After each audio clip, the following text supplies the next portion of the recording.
चलिए तो क्वेश्चन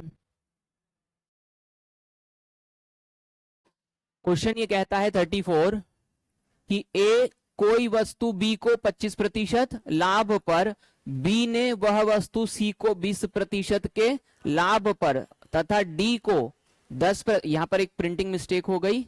सी ने किसको, डी को 10% लाभ पर बेची यदि डी ने इसको कितने में खरीदा, 330 में, तो ए ने इसे कितने में खरीदा था।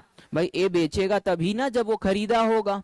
तो हम यहां पर क्या कह रहे हैं, ध्यान दो, यहां रेल कैसी चल रही है, ए से बी को गया, बी से सी को गया और सी से डी को गया, और डी ने चुकाए हैं कितने, 330। ये तो समझ में आ रहा है ना। डी ने इसे 330 में खरीदा है, तो पूछा गया है कि ए ने कितने में खरीदा था। हमने कहा कि ए ने ए रुपए में खरीदा था। अब यहां पर ध्यान दीजिए, ए ने जब खरीदा था तो 100% राशि चुकाई थी, बोलो हाँ। अब जब ए ने बी को बेचा तो 25% का क्या करा, लाभ, मतलब इस 100 में उसने 25 और ऐड कर दिए, तो कितना हो गया, 125। तो हम कहेंगे ए का 125% राशि जो है वो किसने दिया है, बी ने, हाँ या नहीं, क्योंकि 25 एक्स्ट्रा दिए हैं। तो ए का 125% किसने दिए हैं, बी ने। बी ने यही काम 100, ये काम सी के साथ किया और 20% इसका क्या मांगा, एक्स्ट्रा, मतलब यहां से यहां पर अब इसका 100% तो 20 इसने एक्स्ट्रा लिए, तो 120% किसका, इस पूरी राशि का। इसी के आगे आप लेके जाओगे तो 120 बटा में 100, समझ में आ गया, क्योंकि हर बार आपका 100% क्या होता है, बदलता है। अब क्या कहा गया, सी ने डी को 10% लाभ पर बेचा, तो सी ने डी से कितना कमाया होगा, 10% एक्स्ट्रा, 10% एक्स्ट्रा, यानी कि 110% यहां से मिला है सी को, तो इसका हो गया 110 बटा में 100। और इस प्रकार से ये पूरी राशि जो है ये कौन चुका रहा है, डी, और डी कितना चुका रहा है, 330। बात समझ में आ गई है। तो इस तरीके से ये क्वेश्चन किए जाते हैं। तो बोले सर ये क्वेश्चन तो ऐसा लग रहा है जैसे अपन जनसंख्या हम करके आ गए हैं, जनसंख्या हम करके आए हैं कि एक गांव की जनसंख्या इतनी थी, 25% बढ़ी, तो बात वही आ रही है, बस बोला अलग तरीके से जा रहा है। तो अब आप इसको सॉल्व कर दीजिए, 0 से 0 काट दीजिएगा, 20 से काटिएगा तो 6 बार, 20 से काटिए तो 5 बार, 25 से काटिए 5 बार, 25 से काटिए 4 बार, 5 से क्या हो गया, 5 कैंसिल, है ना। तो अभी 3 से कट रहा है, 6 से कट रहा है, 6 पंजे और फिर 6 पंजे 30, सही बात है कि नहीं। और इसको आप 4 से गुणा कर दीजिए, हाँ, अच्छा 11 से गुणा कर काटना है, 11 पंजे क्यों, ये 5 चौक 20, और ये एक 0 और लगा तो ए का वैल्यू कितना आ गया, अरे बहुत बढ़िया है, आंसर आया कितना, 200। कैसे हुआ, समझ में आ गया। तो भाषा बदली है, बस तरीका वही का वही है। अगला प्रश्न, ए ने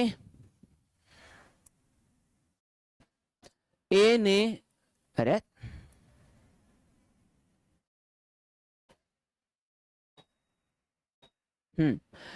ए ने एक साइकिल बी को 20% के लाभ पर बेचा, बी ने सी को 25% लाभ पर बेचा, सी ने उसके लिए 1500 रुपए दिए, यानी सी ने कितने, 1500 रुपए में खरीदा, ए ने बी को दिया, बी ने सी को दिया, सी ने 1500 रुपए दिए, तो ए ने कितने में खरीदा था, ए ने खरीदा था कितने में, 100% में, यानी कि ए रुपए में।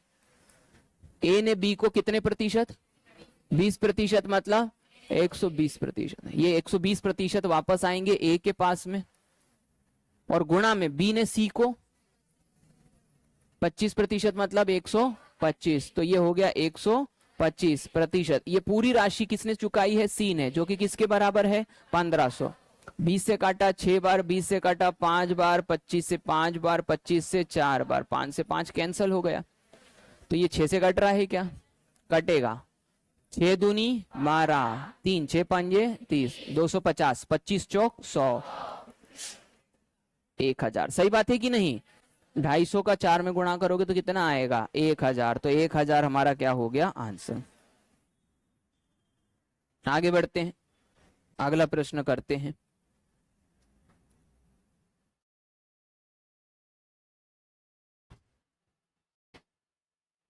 मनोज ने कोई वस्तु उसके मौलिक मूल्य, मौलिक मतलब वास्तविक मूल्य के 20% छूट पर खरीदी। अब यहां पर ये जो शब्द है ना, इसको हम आगे पढ़ेंगे डिस्काउंट यानी बट्टे में।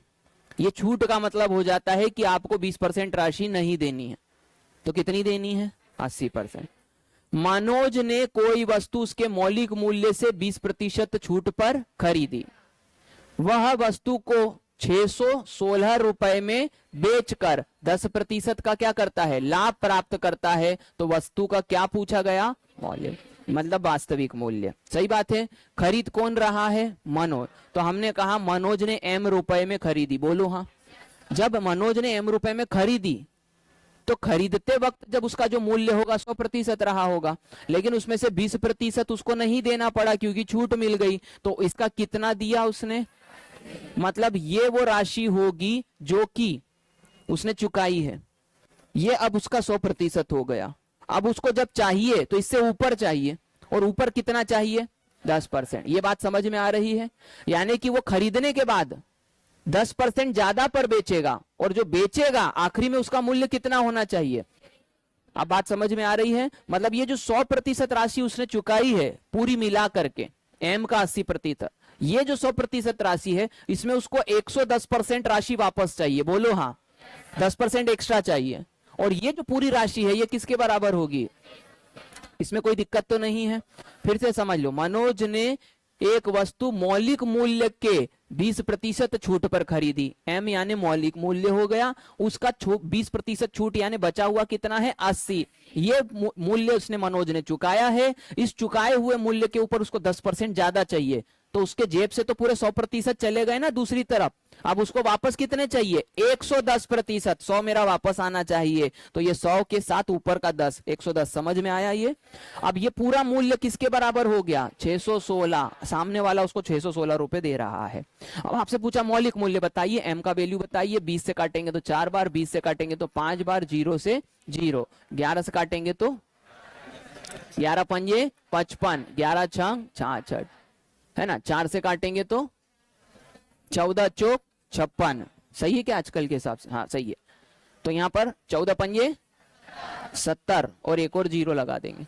14 पंजे 70 और एक 0 ये लग गया, तो इसका मौलिक मूल्य कितना रहा होगा? आया आंसर?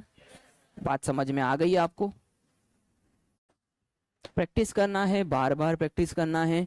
एक बार में सिर्फ आपको मजा आएगा, समझ में आने की गारंटी नहीं है। आ रहा है समझ में? हाँ, जब आप खुद करोगे और आप देखोगे कि आपको नंबरों के साथ में कैसा संघर्ष करना पड़ रहा है, तब जाकर के आपको वास्तविकता पता चलेगी, है ना। तो सब कोई व्यक्ति अपने बारे में जानते हैं जब वो खुद करते हैं। तो 37 क्वेश्चन। यदि किसी निर्माता का लाभांश 10%, थोक विक्रेता का लाभांश 15%, फुटकर विक्रेता का लाभांश 25% है, तो उस वस्तु का उत्पादन मूल्य क्या होगा जिसका फुटकर मूल्य कितना है? 1200 रुपए।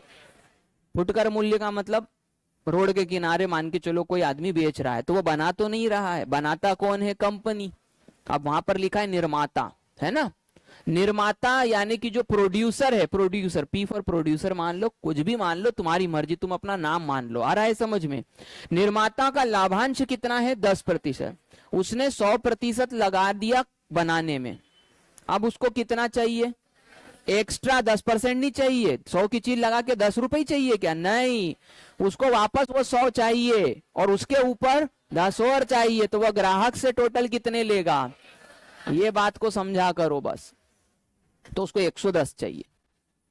अब उसके बाद में वो जब दूसरे के पास देगा, जिसको दे रहा है वो थोक विक्रेता, उसका भी तो घर चल रहा है, तो वो कितने लेगा? 15%। यानी कि इस राशि का फिर वो कितने लेगा? 115। 15 नहीं, क्योंकि 100 तो वो दे चुका है, 15 ऊपर चाहिए उसको, तो 115। फुटकर विक्रेता का कितना हो गया? 25%। वो जो भाई बैठा हुआ है उसको भी तो चाहिए अपना घर चलाने के लिए, तो 100 दे चुका है, तो ऊपर 25 चाहिए, तो 125% उसको चाहिए। और इस प्रकार से आखिरी में वो ग्राहक से कितने ले रहा है? 1265। तो ये हो गया 1200 65 इसके बराबर, क्योंकि क्या होगा जिसका फुटकर मूल्य यानी सबसे आखिरी मूल्य जो होगा 1265। इसको सॉल्व कर देंगे हम। 25 से काटा तो 5 बार, 25 से काटा तो 4 बार कट गया है ना। 11 से काट दो, 5 से काटेंगे लेकिन 11 से इसको पहले काट दो है ना। तो 11 से काटेंगे तो 11 एकम 11 बच गया कितना 1, 11 एकम 11, 11 पंजे 55। इसलिए बोला था ज्यादा, कभी कभी ज्यादा करना कितना घातक हो जाता है कि नहीं। किस्मत से बच गया अपना 115 वाला कार्यक्रम। 5 से काटेंगे तो कितनी बार कटेगा 2 बार। पी 4 दूनी 8, कितने हो गए, आ गया आंसर। यानी कि जो प्रोड्यूसर है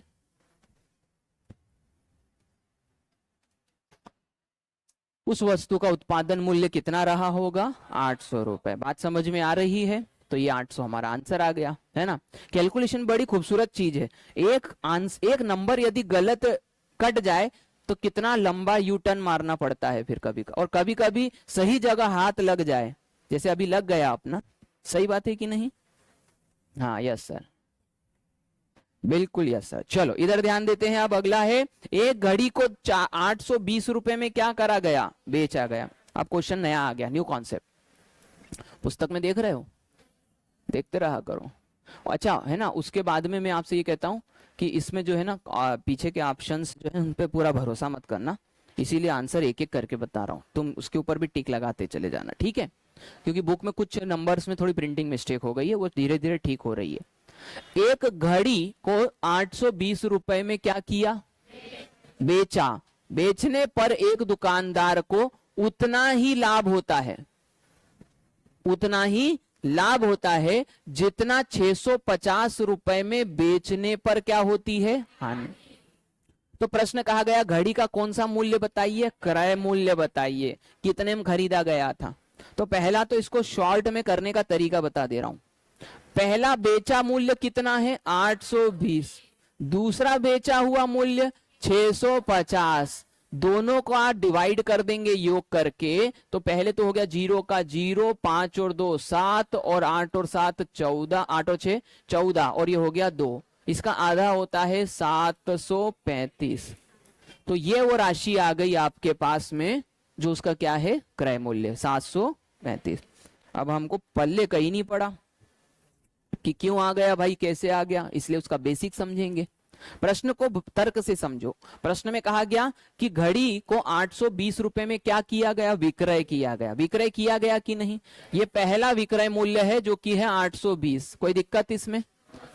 दुकानदार को उतना ही लाभ होता है जितना कि क्या होता है 650 में बेचने पर हानि। इन दो शब्दों को एक साथ पढ़ो, उतना ही लाभ होता है जितना कि हानि, यानी लाभ और हानि आपस में क्या है, बराबर है। तो दूसरा जो विक्रय मूल्य है वो कितना है, तो वो है 600। ये पहला विक्रय मूल्य, ये दूसरा विक्रय मूल्य। शर्त क्या है, शर्त है कि लाभ और हानि आपस में क्या है, बराबर।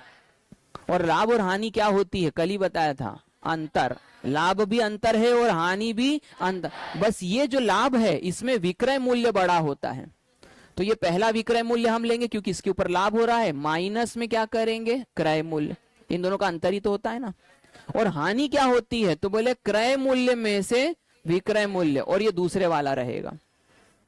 अब देख लीजिए ये हमारा प्रश्न बन रहा है कैसे, ये विक्रय मूल्य को इस तरफ और क्रय को इस तरफ लाओगे। तो पहला विक्रय मूल्य प्लस में दूसरा विक्रय मूल्य और बराबर में 2 गुणा क्रय मूल्य, होगा कि नहीं, क्योंकि ये इधर आकर के दोनों क्या हो जाएंगे, जुड़ जाएंगे।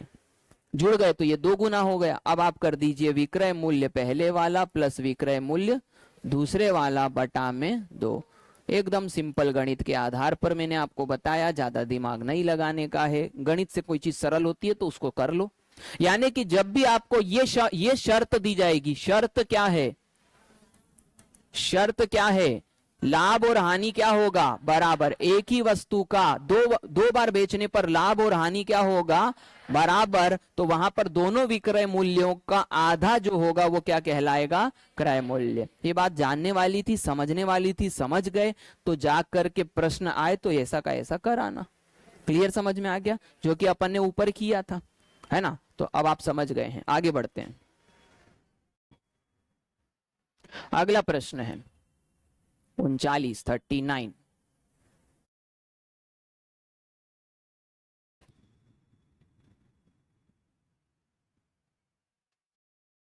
एक वस्तु को 1754 रुपए में बेचने पर उतना ही लाभ प्राप्त होता है जितना उसे 1492 रुपए में बेचने पर हानि, उतना लाभ जितना हानि। लाभ और हानि क्या है? बराबर।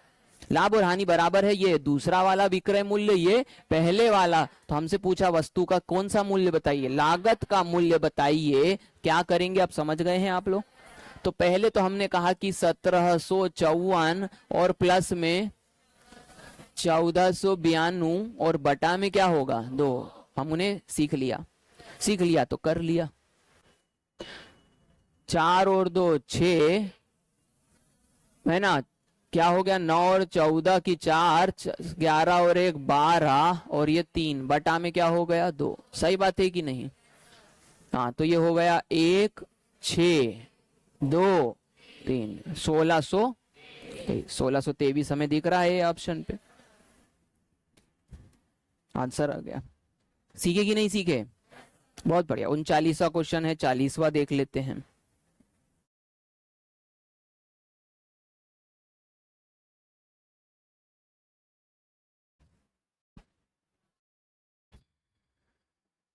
चलिए, किसी वस्तु को 840 रुपए में बेचने से, 840 रुपए में बेचने से हुआ लाभ उस वस्तु को 600 रुपए में बेचने पर हुई हानि का बराबर है क्या? दुगना है। इस बार पैटर्न बदल गया, यानी कि लाभ और हानि आपस में बराबर नहीं है, जबकि लाभ हानि का दुगना है। तो शर्त समझ लो पहले, लाभ हानि का दुगना है, यही तो बोल रहा है ना वो। बस आप मोटा मोटा शब्दों को पकड़ा करो, लाभ हानि की दुगनी है, यानी लाभ हानि का दुगना है। अब यहां से हमने एक बात समझी। पहली बात तो यहां पहले से ही हमको ये दिख रहा है, विक्रय मूल्य पहला यानी कि पहला सेलिंग प्राइस है, और ये भी दूसरा विक्रय मूल्य यानी दूसरा सेलिंग प्राइस है। बोलो हाँ। तो 2 तो हमको दिख रहे हैं। पूछ क्या रहा है अंत में? उस वस्तु का क्रय। बस शर्त इतनी है, थोड़ी सी बदल गई कि यदि वो बोलता लाभ हानि बराबर है तो हम दोनों को जोड़ के आधा कर देते, लेकिन अभी हम वो कर नहीं पा रहे हैं। तो हम क्या करेंगे? तो पहले आपको सिखा देता हूं। लाभ का मतलब होता है पहले वाला विक्रय मूल्य माइनस क्रय मूल्य, हाँ या नहीं, और 2 गुणा क्रय मूल्य। हानि का मतलब होता है पहले क्रय फिर विक्रय आता है, बोलो हाँ। अब इसको आप थोड़ा सॉल्व कर दीजिए, ये वाला कलर दिख जाएगा ना, हाँ। इसको सॉल्व कर दीजिए तो ये विक्रय पहला माइनस में क्रय, और ये 2 गुणा अंदर हो जाएगा, 2 गुणा क्रय माइनस 2 गुणा विक्रय, और ये कौन सा वाला है? दूसरा वाला। ये बात समझ में आ गई है? अब इन दोनों को इधर उधर ले आओ, इसको इधर ले आओ, तो ये हो गया विक्रय मूल्य पहले वाला प्लस में 2 गुणा विक्रय मूल्य दूसरे वाला, बोलो हाँ। ये इधर जाएगा तो ये हो जाएगा 3 गुणा क्रय। कोई दिक्कत तो नहीं है? अब ये वो चीज है जिससे मैं आगे कॉन्सेप्ट बनाने वाला हूं, इससे, ताकि आपको इतना सब कुछ हर बार ना करना पड़े, आपको ये काम सरल हो लगे। कैसे? ध्यान देना।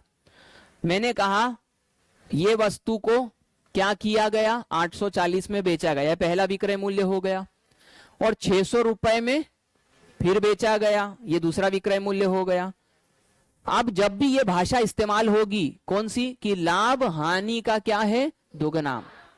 लाभ हानि का क्या है? दुगना। तो हम इसको पढ़ेंगे कैसे वो समझो। हम कहेंगे 1 बार बेचा और 2 बार बेचा, तो टोटल कितनी बार खरीदा? 3 बार। अरे बात समझ में आई कि नहीं? तो इस तरीके से यदि आप इसको याद कर सकते हो या फिर ध्यान रख सकते हो तो ये यहाँ चुटकियों में हो जाएगा, ये क्वेश्चन आता रहेगा। अब बार बार क्या होगा? लाभ हानि का 4 गुना है, तो 1 बार बेचा फिर 4 बार और बेचा, तो टोटल कितनी बार खरीदा? 5 बार। तो यहां सीधे 5 आ जाएगा। क्या मेरी बात समझ में आ रही? इससे आप चुटकियों में ये क्वेश्चन को कर पाओगे। फिर से समझना, यदि यहां और बात इतनी सी रहेगी कि विक्रय मूल्य ये लाभ वाला है और ये कौन सा है? हानि वाला। बस इसको ध्यान रखना है। अब ये लाभ वाला है तो हमने कहा 840, 2 गुना 600 बराबर में 3 गुना क्रय। बस ये यहां खत्म हो जाएगा क्वेश्चन, यदि आपने इसको ध्यान रख लिया तो। ध्यान कैसे रखोगे? आपको पता है कैसे रखोगे? अरे बताओ, प्रैक्टिस से ना। 1200 में 800 जोड़ो तो 2000 और 2040, और बटा में क्या कर देंगे? 3। तो ये हो गया आपका क्रय मूल्य। काट देंगे, 3 से काटेंगे, 3 6 18, 2 बच गया, 3 8, तो आपका क्रय मूल्य कितना आ गया। क्या मेरी बात आपको समझ में आई है? इसको और तरीके से करने के 100 तरीके हो सकते हैं, लेकिन 100 को याद मत रखो, एक को ही 100 बार याद रख लो तो आ जाएगा। क्लियर हो गया है ये? अगली बार क्या करेंगे, जब भी इस प्रकार का प्रश्न आएगा कि लाभ हानि का दुगुना है, लाभ हानि का 3 गुना है, लाभ हानि का 4 गुना है, तो फिर आप सीधे 1 बार 2 बार बराबर 3 बार। चलो अगला क्वेश्चन करते हैं, तो और थोड़ा सा चीजें समझ में आ जाएगी।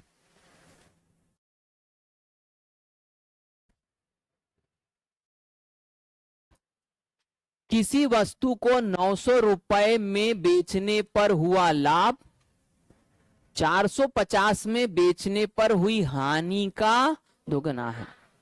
एक बात तो यहां से समझ में आ, अब यहां पर क्वेश्चन आगे बढ़ रहा है, जहां तक पढ़ा दिया था वहां तक तो ठीक था। ऐसा प्रश्न अब भी अपन ने किया है जिसमें कि क्या पूछा जाता था, क्रय मूल्य। क्या पूछा जाता था, क्रय। अब ये प्रश्न आगे बढ़ गया है, 25% लाभ के लिए उसे वस्तु को कितने रुपए में बेचना चाहिए।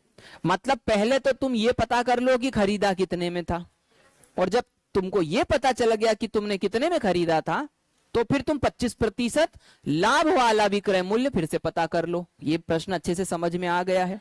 तो हम क्या करेंगे, ध्यान देना, हमने कहा यहां पर शब्द कितना इस्तेमाल हुआ है, दुगना। अब यदि ये क्वेश्चन को आप बहुत धीमे करोगे तो टाइम बहुत बर्बाद हो जाएगा। हम कहेंगे 900 एक बार बेचा, प्लस में 450 यानी 2 गुणा 450 2 बार बेचा, 3 बार खरीदा। आया कि नहीं? तो 900 और 900 1800 ही तो होता है ना, तो 1800 ये हो गया, और बटा में 3, यानी क्रय मूल्य कितना आ गया, 600। ये क्रय मूल्य आपका 600 आ गया, यानी कि आपने 100% राशि जो चुकाई वो किसके बराबर है, क्योंकि क्रय मूल्य हमेशा किसके बराबर होता है, 100। तो ये हो गया 600 किसके बराबर है। अब आपको राशि कितनी चाहिए, 25% ज्यादा 100 तो आपका वापस आना चाहिए, तो 25% ज्यादा मतलब 100, और वही विक्रय मूल्य आपको पता करना है। ये आ गया क्वेश्चन का जवाब। ये 2 जीरो से क्या हो गए, 2 जीरो कैंसिल, 6 से बना आप गुणा कर दो, 6 पंजे 30, बार 6 72, 72 और 3 75, 750। ये आपका आंसर आ गया। क्या मेरी बात समझ में आई बेटा? पिछला क्वेश्चन यहां रुक गया था, पिछला क्वेश्चन यहां रुक गया था, उसने कहा क्रय मूल्य बता दो, तो हमने कहा ठीक है क्रय मूल्य तो हमको निकालना आ गया। अगला इस क्वेश्चन में एक एक्स्ट्रा चीज ये कही कि यदि वो 600 रुपए की चीज थी, तो यदि मुझे 25% ज्यादा चाहिए तो मैं उसे कितने में बेचूंगा, तो वो है 750। ये क्लियर हो गया है। चलो आगे बढ़ते हैं 41वें के बाद में, अब हम बढ़ते हैं 42वें क्वेश्चन पर। बड़े सिंपल से क्वेश्चन है, एक ही बार समझा दूंगा तो आपको अगले क्वेश्चनों में दिक्कत नहीं जाएगी। न्यू कॉन्सेप्ट है, पिछले वाले कॉन्सेप्ट के क्वेश्चन खत्म।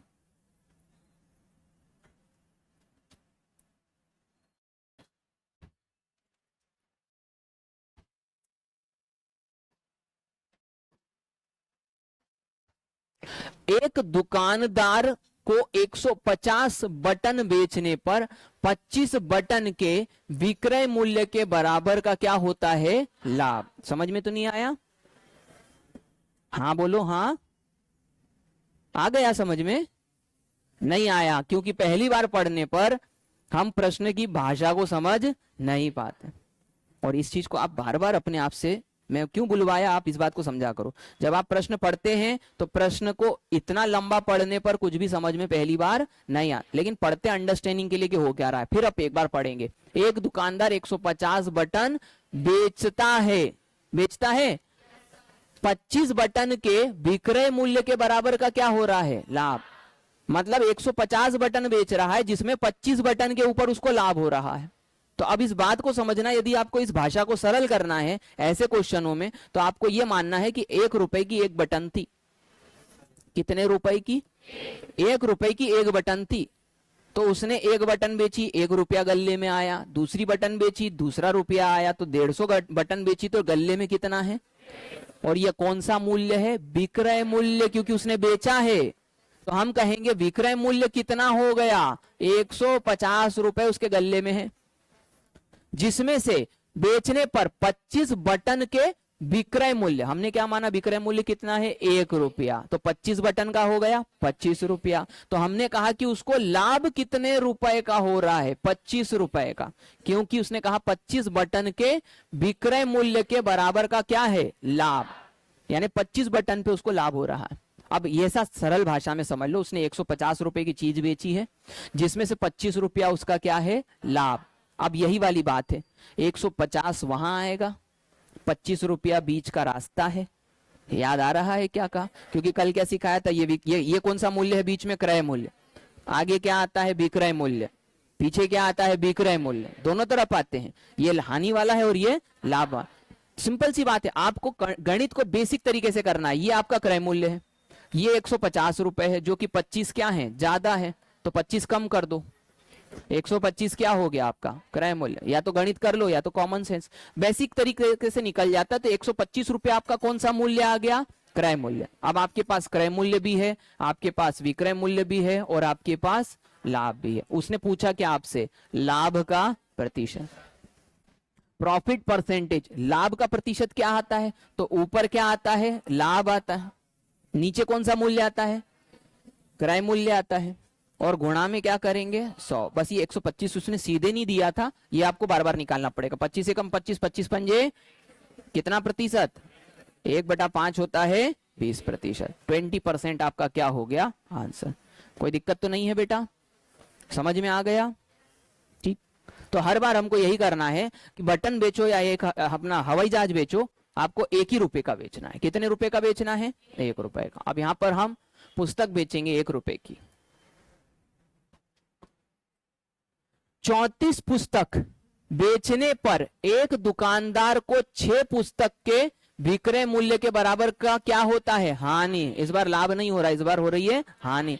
कहने का मतलब है 34 पुस्तक उसने बेची है, तो 34 रुपए उसके गल्ले में है, लेकिन उसको 6 रुपए की क्या हो गई है हानि। तो ये 34 रुपया तो इधर पीछे आएगा, बोलो हाँ, जो कि क्रय मूल्य से कितना पीछे है 6।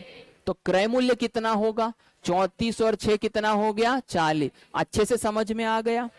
अब आपके पास हानि भी है, क्रय मूल्य भी है, विक्रय मूल्य भी है। आपको पूछा उसने उसका हानि प्रतिशत कितना होगा, हानि कितने की हो रही है, क्रय मूल्य गुणा में 100। ये काट दो, किससे काटोगे, 2 से काटोगे तो 3 बार, 2 से काटोगे तो 20 बार, 20 से काटोगे तो 5 बार, 5 तिया 15, 15% की क्या हो रही है उसको हानि हो रही है, 15% की हानि। आगे बढ़ते हैं, ज्यादा टफ क्वेश्चन नहीं है, सिर्फ एक बार आपको पैटर्न पता होना चाहिए और उसको लंबे समय तक याद रखना है।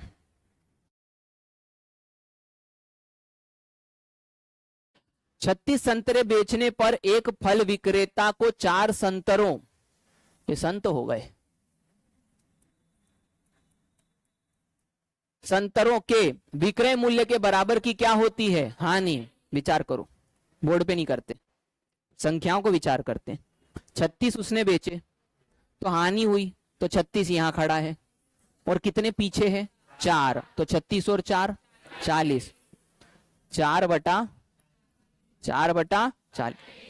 40 का 4 10% होता है, 10% की क्या हो गई हानि। बेटा ज्यादा जल्दी तो नहीं हो गया, 2-4 बोलेंगे कि गड़बड़ हो जाएगा सर, जरा कर दो। ये लो, 4 रुपए की हानि 40 रुपए पर, 10% क्या हो गया आंसर, 10% हानि हमको होगी। आगे बढ़ जाएं, 44 खत्म हो गए क्या ये कॉन्सेप्ट। चलो देख लेते हैं 44, तो 44 के बाद 45 क्या नंबर, चलो ठीक है।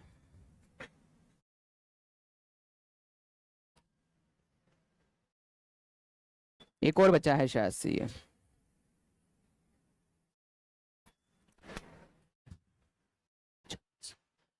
दो 250 केले बेचने पर एक फल विक्रेता को 50 केले के विक्रय मूल्य के बराबर का क्या होता है लाभ। तो लाभ प्रतिशत बताइए, सीधी सी बात है, 250 केले है, 50 रुपए का क्या हो रहा है लाभ। तो 250 50 पीछे आ जाओ, 200 तो 50 का क्या हुआ लाभ, कितने पे हुआ 200 पे, गुणा में करेंगे 100, 50 से 4 बार 25% का क्या हो गया, 25% का हो गया लाभ। ठीक है बेटा। अब यहां पर न्यू कॉन्सेप्ट चालू हो रहा है, स्तर नंबर 2। अब यहां से हम स्तर नंबर 2 यानी शुरू कर रहे हैं।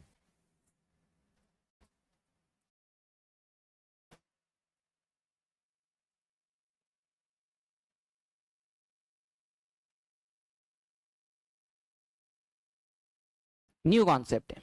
अब यहां पर इस प्रश्न को समझते हैं। सबसे पहले, एक बेईमान व्यापारी त्रुटिपूर्ण तराजू का प्रयोग करके सामान खरीदते समय 10% और सामान बेचते समय 15% का क्या कर रहा है, धोखा। दोनों तरफ धोखा दे रहा है। इधर से खरीदता है तो जिससे खरीद रहा है उससे भी धोखा कर रहा है, और इधर बेच रहा है तो मतलब इसको कहते हैं कि दोनों के दोनों हाथों में उसके लड्डू आ रहे हैं। आ रहा है कि नहीं आ रहा है भाई, दोनों तरफ कमा रहा है वो, है कि नहीं।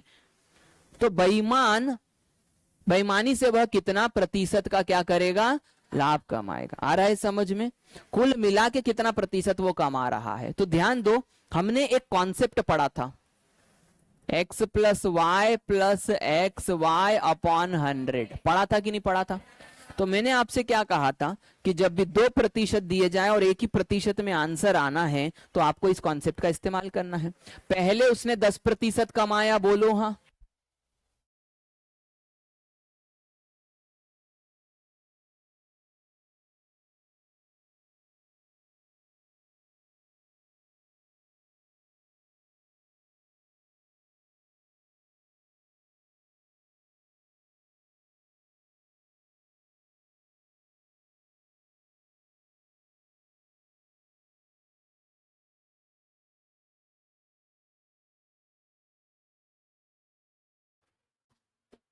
चलो आ गई आवाज, ठीक है। तो पहले उसने 10% कमाया, फिर कितना कमाया 15%, उसी ने कमाया, किसी को नहीं दिया। फिर 10 गुणा में हम करेंगे बटा में 100। 15 10 कितना हो गया 25, ये कितना हो जाएगा 1.5। हाँ होगा कि नहीं होगा, 0 से 0 1.5, तो ये हो गया 26% वो कुल मिला करके क्या कर रहा है, लाभ कमा रहा है। कोई दिक्कत तो नहीं है बेटा। तो जब अब देखो ये कहां लगा था, एक प्रेशर कुकर की कीमत पे, और अब कहां लग रहा है, बेईमान व्यापारी पे। भाषा का अंतर है, बस तर्क समझना है आपको। 46 के बाद अब अगला पढ़ेंगे, क्या हो गया 47।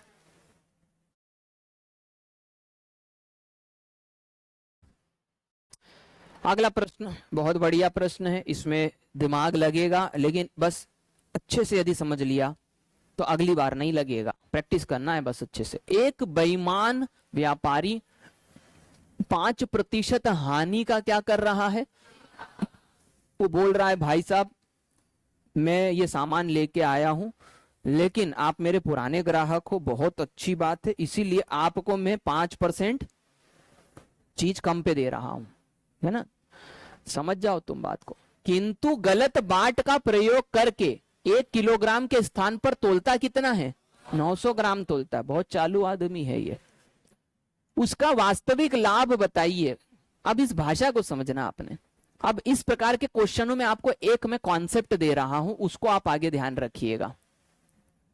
यहां पर कॉन्सेप्ट क्या है, 1 ग्राम बराबर 1 रुपया।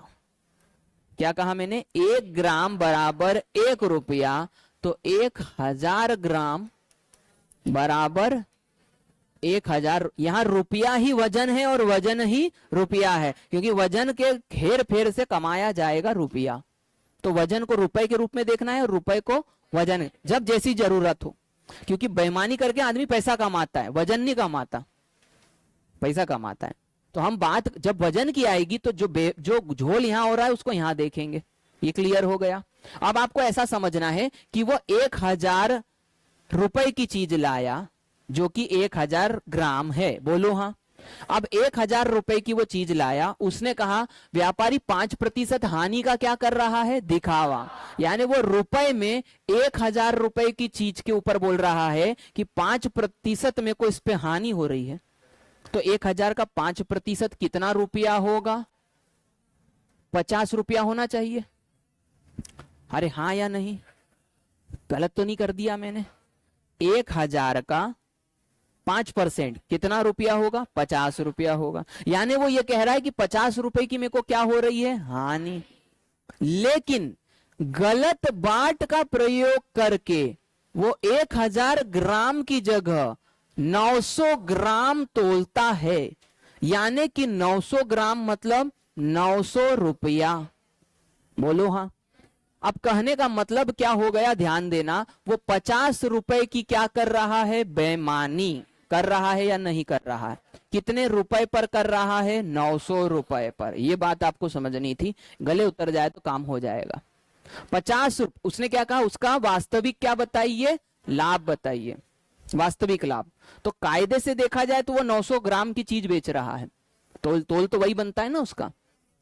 और उसके ऊपर वो कमा कितने लेता है, 50 रुपए। तो हम कहेंगे 50 रुपए कमाता है, कितने रुपए पर, और गुणा में कर देंगे 100। 2 जीरो से 2 जीरो क्या हो गए, कैंसर। नापा 45, 5/9 प्रतिशत का क्या करता है, वो लाभ कमाता है। कहीं दिख रहा है क्या, हाँ दिख रहा है, ये दिख रहा है, दिखा। तो प्रिंटिंग मिस्टेक गलत हो गया है ना।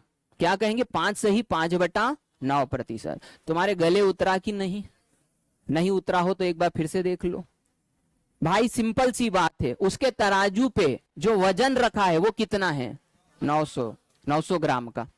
तो उसने चीज कितने की बेची, 900 ग्राम की। लेकिन ग्राहक को क्या बोला, ये 1,000 रुपए की है।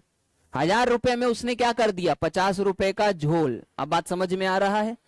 तो यहां पर ये 50 रुपया उसका क्या है, लाभ है। कितने रुपए पर है, 900 रुपए पर। बात समझ में आई है। ये बात आपको वजन और रुपए दोनों को साथ में रख करके देखनी है, तभी जाकर के ये दिमाग में बैठेगी। आगे बढ़ जाएं क्या, अगला प्रश्न। 47 के बाद हो गया 48। अगला प्रश्न ध्यान देना है। अगले प्रश्न के लिए मैं पहले एक और चीज बता चुका हूं, वो लिख देता हूं। 1,000 ग्राम बराबर 1,000 रुपया, और 1,000 ग्राम का मतलब 1 किलो होता है। बोलो हाँ। एक दुकानदार 10% लाभ पर चाय को क्या करता है, बेचता है। ऐसा सीना ठोक के कहता है, घर चलाना है, 10% तो तुमसे लूंगा। आ रहा है समझ में।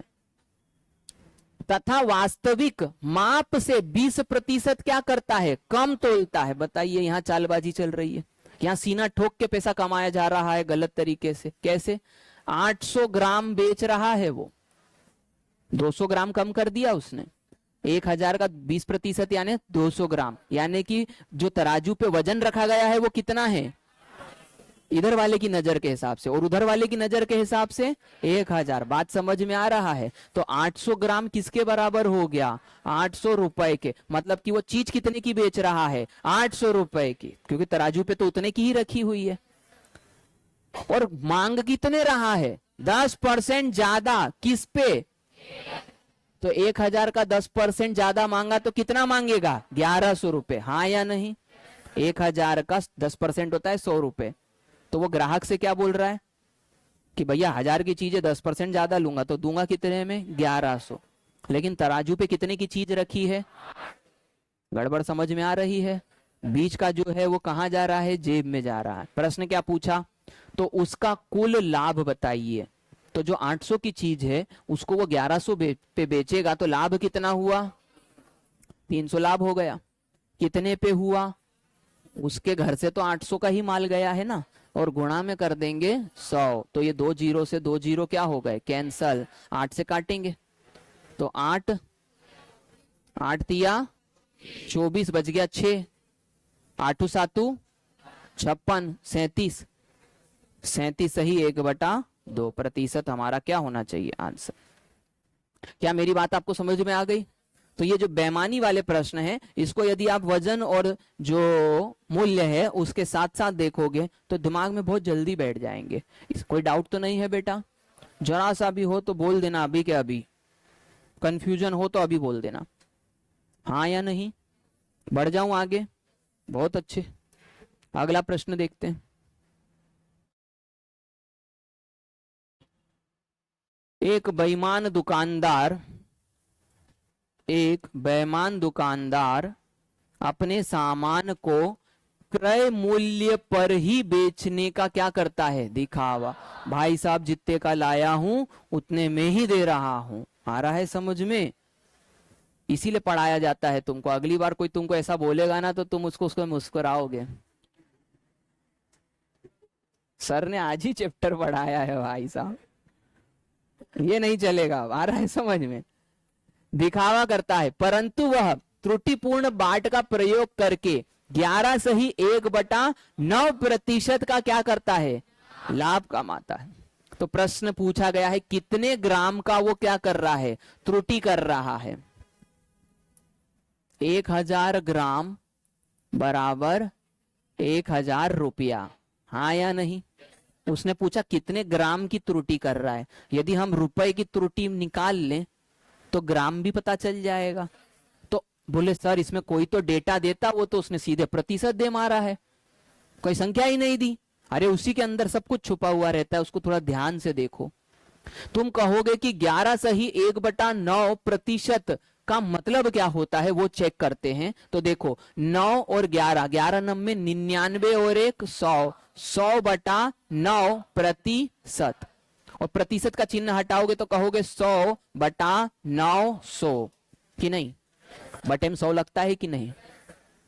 ये आ गया जवाब। बोले क्या जवाब आया इसमें? अरे तुमको शुरू से सिखा रहा हूं, ये जो राशि होती है इसको क्रय मूल्य नहीं कहते हैं क्या? और उसने कहा कि लाभ हो रहा है, तो ये वाली जो राशि होती है इसको लाभ नहीं कहते हैं क्या? और लाभ कितने रुपए का हुआ? तो त्रुटि कितने ग्राम की करी? 100 ग्राम की, जो कि यहां दिख रहा है। इसके अंदर गौर से देखो, दिखा तुम्हें 100? हाँ या नहीं? दिखना चाहिए, क्योंकि ऑप्शन 100 इसमें दिखाई नहीं दे रहा। तो ये बात को समझ जाना बेटा आप, हैं? अच्छा अगली बार करूंगा क्या पता है ना, यहाँ 100 लिखा के लाऊंगा। कभी कभी क्या होता है ना, नन मजा नहीं आ रहा सर, दिखना चाहिए उसमें, ऐसा हो जाता है। अगली बार उसमें 100 लिख के लाऊंगा। 2-4 का दिल टूट जाता है, यहाँ 100 देखते फिर बोलते आया तो नहीं है यहाँ पर, क्या करेंगे भैया? ये 100 इसके अंदर है, कंफ्यूज मत होना, ठीक है? 150 नहीं आ रहा। ये लाभ और हानि वाला कॉन्सेप्ट समझ में आया? अगला फिर से एक बार देख लो, ध्यान दो जरा, मेरी बात को सुनना। मैंने कहा 9 सही 1/11, एक सिर्फ प्रतिशत। मेरे को ये प्रश्न से अलग लेके आपको जा रहा हूं। तो यहां पर इसका क्या बनेगा? 11 नंबर 99 और 1 100, 100/11, 11 मतलब 100/1100। अब यदि वो ये बोलता है कि ये हानि है, इतने की हानि है, तो 1100 रुपए पर हानि कितने की हो रही है? बात समझ में आ रही है आपको? ये प्रतिशत को देखने का तरीका मैंने आपको इस क्वेश्चन के माध्यम से सिखाया। डेटा की जरूरत नहीं है, उसको हमने जब सीखा था तो उसी रूप में सीखा था। आगे बढ़ जाएं अपन। चलो, तो ये वाला जो क्वेश्चन है इसको मैं अगली बार पढ़ाऊंगा आपको, ठीक है? क्योंकि इसी के साथ में फिर एक सतत समान कॉन्सेप्ट चलते चले जाएंगे।